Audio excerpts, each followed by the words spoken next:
Hello and welcome to part 2 of this estate sale walkthrough. You're about to see something that's pretty cool that I've never bought before.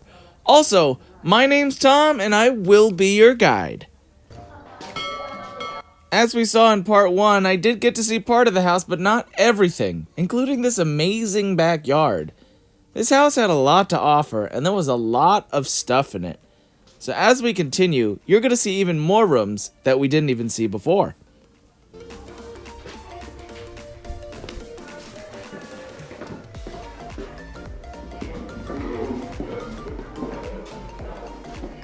So the owner of this house was really into editing photography. I learned that when we saw the DVDs in part 1, learning how to Photoshop. This, which I thought was a calculator, is actually a remote made by Sony. 2 of my favorite categories. 1, Sony. 2, small electronics / remote controls. Remote controls are a unique category, and a lot of them could be worth a decent amount of value, especially if they're unique like this one. I took the time, I looked it up. Unfortunately, it just didn't carry a value this time. At the top of this closet, I noticed this hard drive, which had a decent capacity. Hard drives do pretty well. In this case, it was probably used for the photoshopping of videos and photos that we've seen thus far. Granted, it was blank, so I had the opportunity to actually get a decent price for it. The only concern that I would have, hard drives tend to fail because they have moving disk on the inside, compared to a solid-state drive, which has no moving pieces. So I decided to leave this one behind. Do you ever get the feeling that somebody's watching you, and then you turn around to realize that they are, and then you make awkward eye contact? Well, yep, that happened.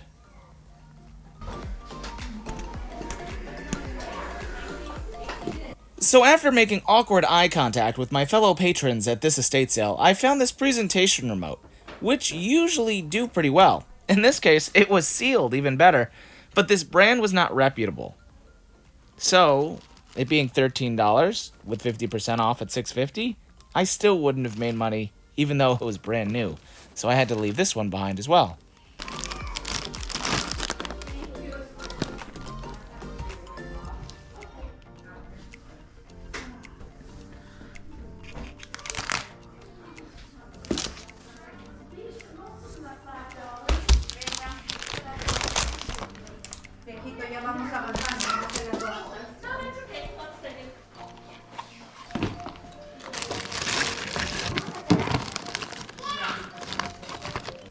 Now the next item I'm going to find is unique to Florida, but being from New York City and going to Broadway a fair amount, I know that the Broadway market and those that are passionate for plays truly enjoy collecting some of the favorite memorabilia when a play closes, like Hedwig and the Angry Inch, featuring Neil Patrick Harris.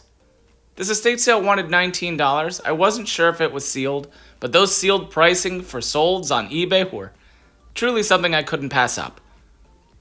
This item is something that I did pick up for a little less than $10, and I checked, it was not sealed, but it being in a frame and in great condition with all of the collectible paperwork and the vinyl being in good condition, I should be able to make $50 to almost $100 plus shipping on top. To that one Broadway fan, it is such a unique market that they can find this collectible and bring it home, whether it be mounting it on the wall or actually listening to it. They're truly going to love it and make sure that they can add it to their collection. And on day 3 of an estate sale, when I can get it 50% off, that margin is going to be great for me too.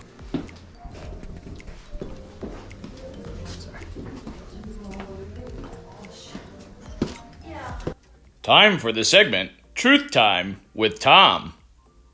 Do I enjoy selling clothing on eBay? Not really.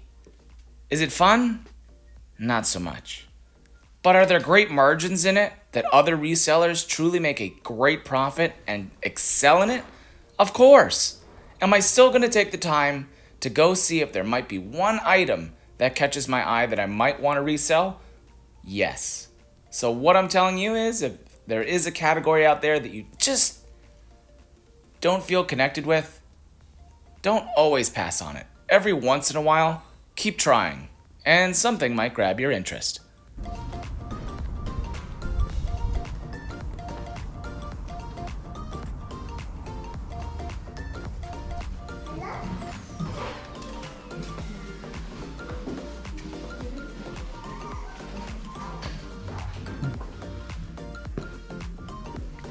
Now, I've mentioned this in past videos, but I want to mention it in this one too.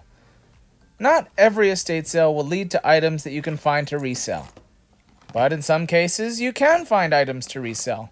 But also you might find other items that mean something to somebody else. Or in this case, it might be something that means something to you. If you see, this is what's called a Dream Fast Pass. During a promotion at Walt Disney World, during the Year of a Million Dreams, where you could break off a piece of the Dream Fast Pass for each attraction at the Magic Kingdom. This was one of the first memories that I had going to a Disney park with my mom, and it brought back a lot of memories. So I decided to pick it up for me, since I no longer have my old one, and it brings back memories when I take a look at it, which is awesome, and for $2.50, you can't beat it. Look at us, together, back in the garage where there's no media because I've already bought it in the first go-around in Part 1. If you haven't seen Part 1, you should definitely check it out. Don't worry, we're still getting to what I've never bought before. It's coming up, I promise.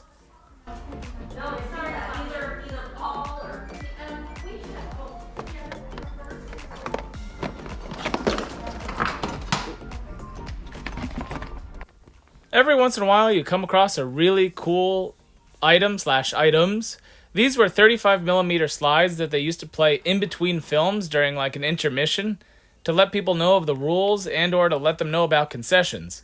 So for me, more so a collector's item, which I thought was really cool, and I picked up for myself. So I saw these collector like Yu-Gi-Oh, Pokemon, baseball top loaders.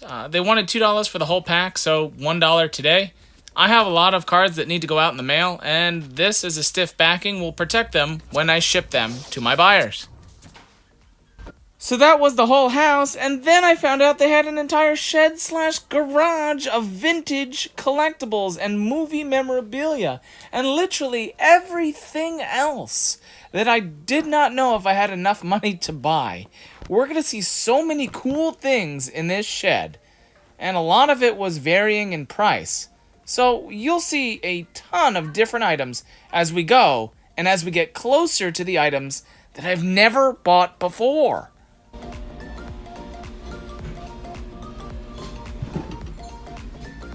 Coming up, we notice a Buzz Lightyear Toy Story still sealed in the box, but you're also going to notice in the upper right hand corner the damage to the box. They wanted $125.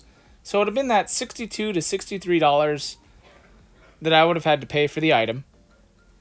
I had seen comps anywhere between $50 to $150, but based on the box's condition, my margins based off of my initial buy cost really ate into my profit, so I decided to leave Buzz Lightyear for somebody else to come along and find a new home with.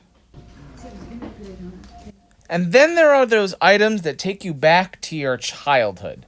To me, it was the Diving Submarine. On the box, it looked like the coolest thing ever.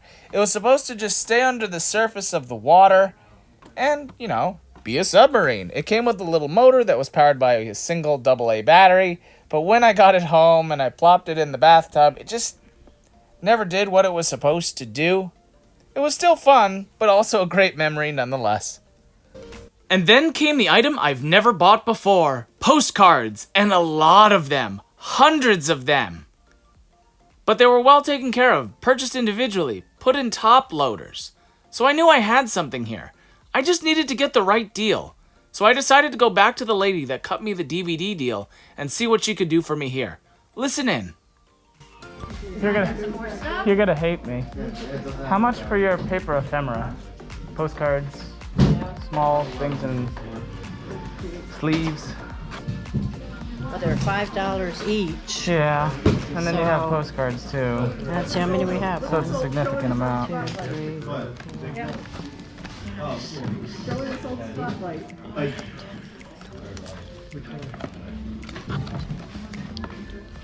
Like I would want a, I want like an actual professional reel thing. I don't know if that's very useful for me. These are always fun.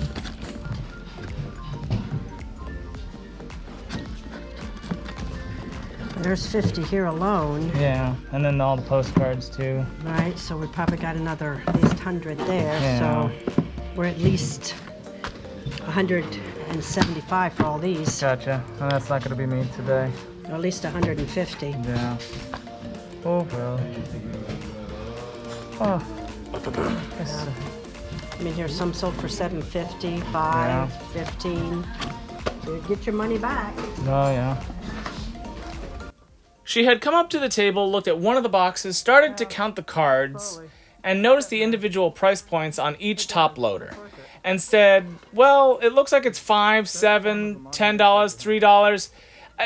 For this one box out of the 4, I could do $175, but I really can't go lower than that. And unfortunately, I had to say no. But I couldn't get postcards out of my mind. As a side note, yes, that does say $19 per individual car, and you can clearly see why the trains are still here. I digress. Back to postcards. I couldn't get them off my mind. I really couldn't, and I really wanted to take my chance here. This was a great opportunity. It was clearly collected. So I had gone to the same woman, and I had asked her, is there anything that you can do? There's only about an hour left in the sale that they know of. They know I bought all the DVDs. So she decides to get the owner involved into the conversation, and we start talking that I'm interested in all the postcards that they have. She doesn't take 2 looks at it like her employee did, and said, if you want all the postcards, I know how many are there, give me $175 for all 4 boxes, and they're yours. I said, sure, no problem. I was so excited. Granted, I've never purchased in that category before, but I knew I got a great deal. And those postcards were in great condition. I walked away with 972 postcards. When I got home, I counted them. And for the $175 price point, I paid 18 cents a card. I will be selling these cards as my bread and butter for the next couple weeks/months, maybe even years. But I know that they're an easy list, easy sell, and as far as the margins are concerned, when it's an 18-cent price point, I will definitely make my money back, and I'm excited to explore this brand new category and share it all with you. So be sure to wish me luck and stay tuned. Thank you so much for watching. If you enjoyed today's video, be sure to click that like button. And if you haven't already, subscribe. Also check out some of the other videos on the channel. Thanks!